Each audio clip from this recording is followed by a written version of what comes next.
ഇന്ന് ഞങ്ങൾ തളിയിലാണ് പോകുന്നത്. തളി ബാലസുബ്രഹ്മണ്യ ക്ഷേത്രത്തിലാണ് ഞങ്ങൾ പോകുന്നത്.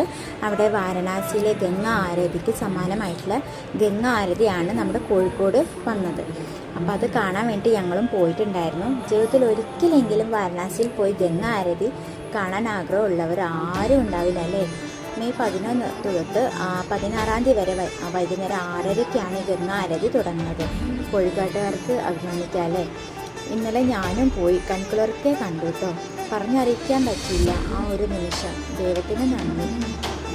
കാശിയിൽ നിന്നും പ്രയോഗരാജിൽ നിന്നും വന്ന ആചാര്യന്മാരാണ് ഈ ആരതി നേതൃത്വം കൊടുക്കുന്നത്. ഒന്ന് കണ്ടു നോക്കൂ.